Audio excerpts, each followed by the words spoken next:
So the character that I'm playing in the film is Serena. Serena is a woman that was working for Voight, and she was providing him with whatever his needs were, until she maybe realized the evil side of him that maybe she couldn't cope with.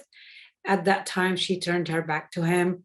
And then she got sick and she went into this nursing home until the box came back to her, because some younger people were searching the story. I mean, Odessa, basically, like that. Riley, the main character of the movie, was searching for what this box was all about, and she found a relationship between her name and Voight's name. She went after her, and when she saw that box, basically, she understood that they are really in danger, and she knew the story of the box, and she knew what the configurations of the box were. So she decided to sacrifice herself for one of them. And she had to face all the Cenobites. Right. I was not really very familiar with the Hellraisers before, because I always rejected horror.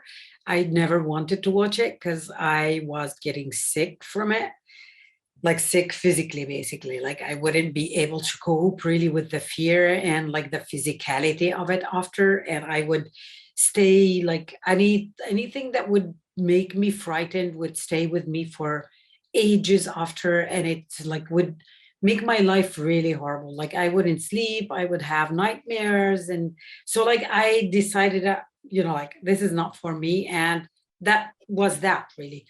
Anybody could tell me the best things about one horror movie, still I would never ever go to see it. And if I ever try, I think I would sit and, like, while watching, I realize where I would end up, so I would stop. So that even would get me into that fear. Just the thought of being frightened would already start the fear in me, right? So it wasn't really something that I was able to. I mean, physically, I wasn't able to do it. So everything went fine. I've just like lived all my life with that, until as an actor, I had the desire to do one, because I thought like that would be really fun.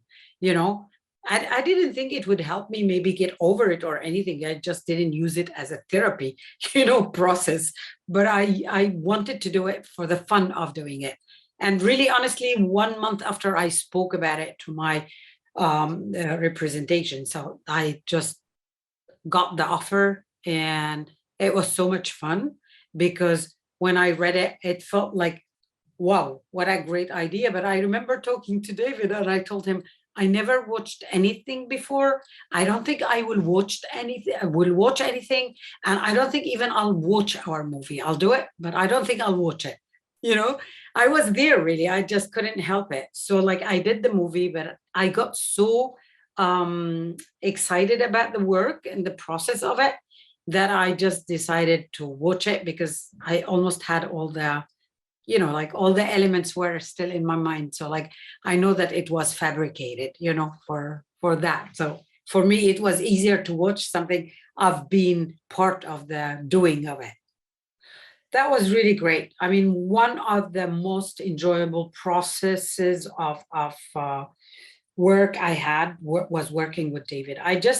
Because I was so unsure about like the horror aspect of in the business, just he made it sound so great and so much fun, because basically he was so prepared, and he was so meticulous, and he was so like after the details, and he was so prepared to everything that he just like went with my character, explaining almost every little detail, every little thing, making every little detail become like so important to the story, that it made the whole process of work with him just like much more enjoyable and really great fun. And I told him, I said, David, whenever you want, I'm there again. I'm ready to go.